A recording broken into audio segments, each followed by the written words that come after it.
بسم اللہ الرحمن الرحیم۔ ایک مرتبہ حضرت مغیرہ بن شعبہ کوفہ کی جامع مسجد میں بیٹھے ہوئے تھے۔ ان کے دائیں بائیں اہل کوفہ بیٹھے ہوئے تھے۔ اتنی دیر میں حضرت سعید بن زید آ گئے۔ حضرت مغیرہ نے انہیں خوش آمدید کہا اور چارپائی کی پانتی کے پاس انہیں بٹھا لیا۔ کچھ دیر کے بعد ایک کوئی آدمی حضرت مغیرہ کے سامنے آ کر کھڑا ہوا اور کسی کو گالیاں دینے لگا۔ انہوں نے پوچھا، مغیرہ یہ کسے برا بھلا کہہ رہا ہے؟ انہوں نے کہا، حضرت علی کو۔ انہوں نے 3 مرتبہ حضرت مغیرہ ہی کو ان کا نام لے کر پکارا اور فرمایا، یہ میں کیا دیکھ رہا ہوں؟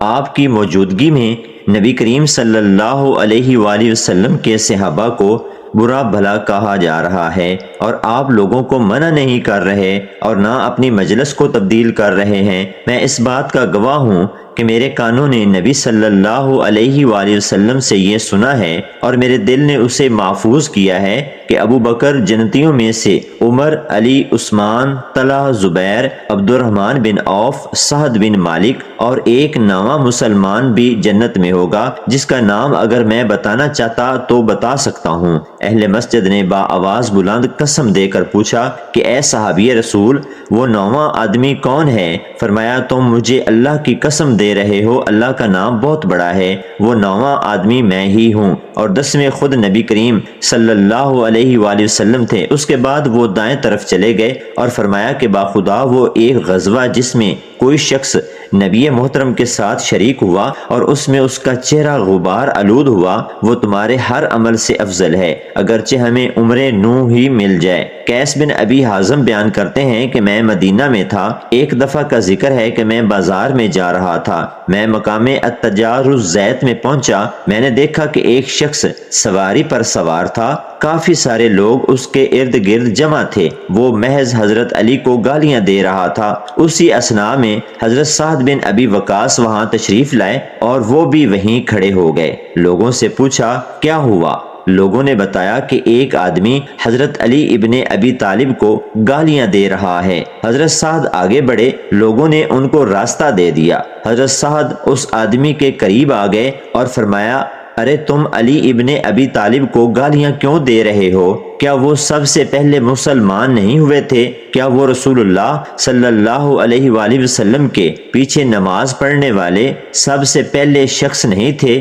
کیا حضرت علی کرم اللہ وجہ الکریم سب سے زیادہ دنیا سے بے رغبت نہیں تھے؟ کیا حضرت علی کرم اللہ وجہ الکریم سب سے زیادہ علم رکھنے والے نہیں تھے؟ اس کے علاوہ بھی حضرت سعد نے حضرت علی کے کافی فضائل گنوائے، حتیٰ کہ یہ بھی کہا، کیا وہ رسول اللہ کے داماد نہیں تھے؟ کیا وہ غزوات میں رسول اللہ صلی اللہ علیہ وآلہ وسلم کے علمدار نہیں تھے؟ اس کے بعد حضرت سعد نے قبلہ رو ہو کر ہاتھ بلند کر کے یوں دعا مانگی، اے اللہ، یہ شخص تیرے ایک ولی کو گالی دے رہا ہے، یا اللہ یہ مجمع ختم ہونے سے پہلے تو اپنی قدرت کا کرشمہ دکھا دے اور لوگ تیرے ولی کو گالی دینے والے کا انجام اپنی آنکھوں سے دیکھ لیں۔ حضرت قیس کہتے ہیں کہ خدا کی قسم ہم ابھی وہاں سے ہٹے نہیں تھے کہ اس کی سواری بدک گئی۔ اس سواری نے اس آدمی کو سر کے بل پتھروں میں گرا دیا، جس کی وجہ سے اس کی کھوپڑی کھل گئی اور اس کا بھیجا باہر آ گیا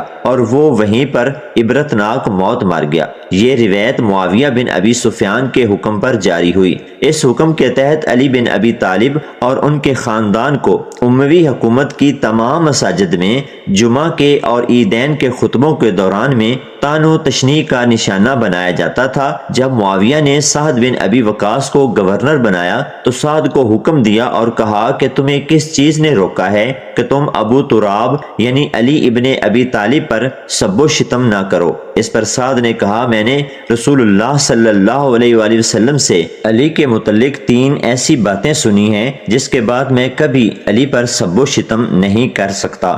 وہ وجوہات بیان کرتے ہوئے حضرت سعد بن ابی وقاص نے کہا کہ حضرت علی قرآن کے مطابق اہل بیت سے ہیں، جن کو اللہ تعالیٰ نے تمام برے عناصر سے پاک کر دیا ہے۔ پیغمبر اسلام کے مطابق سیدنا علی کا تعلق ان سے ایسا ہی ہے جیسے ہارون کا تعلق موسیٰ سے تھا۔ پیغمبر اسلام نے جنگ خیبر کا پرچم علی بن ابو طالب ہی کو عطا کیا تھا اور اللہ نے ان کو فتح سے نوازا۔ سعد بن ابی وقاص نے معاویہ بن ابی سفیان سے کہا کہ اگر تم میری گردن پر آرا بھی رکھ دو کہ میں علی ابن ابی طالب پر سب کروں تو تب بھی میں علی پر سب نہیں کروں گا۔ جب عمر بن عبدالعزیز خلیفہ بنے تب انہوں نے سب علی کی روایت کو ختم کیا، تاہم ابن جریر طبری لکھتے ہیں کہ سب علی کی یہ روایت خلافت امویہ کے سقوط پر ہی ختم ہو سکی۔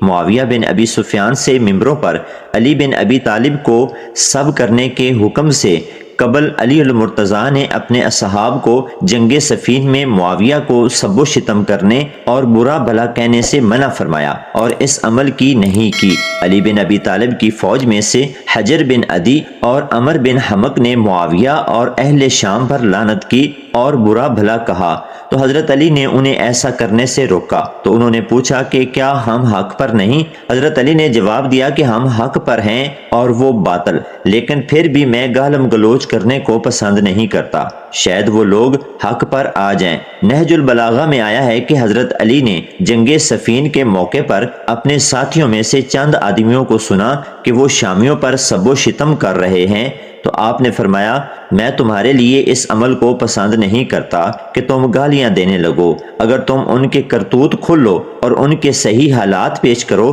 تو یہ ایک ٹھکانے کی بات اور عذر تمام کرنے کا صحیح طریقہ کار ہوگا۔ تم گالم گلوچ کی بجائے یہ کہو کہ خدایا ہمارا بھی خون محفوظ رکھ اور ان کا بھی، اور ہمارے اور ان کے درمیان میں اصلاح کی صورت پیدا کر اور انہیں گمراہی سے ہدایت کی طرف لا، تاکہ حق سے بے خبر حق کو پہچان لیں اور گمراہی و سرکشی کے شیدائی اس سے اپنا رخ موڑ لیں۔ حضرت علی علیہ السلام کو 60 سال تک ممبروں، نشستوں میں وعظ و نصیحت اور خطبہ کے ذریعے اور درس و تدریس کے ذریعے خطبہ اور محدثین کے درمیان معاویہ کے حکم سے برا بھلا کہا جاتا رہا، اور یہ سلسلہ اس قدر مفید و مؤثر ہوا کہ کہتے ہیں کہ ایک دن حجاج نے کسی مرد سے غصے میں بات کی اور وہ شخص قبیلہ بنو ازد کا رہنے والا تھا۔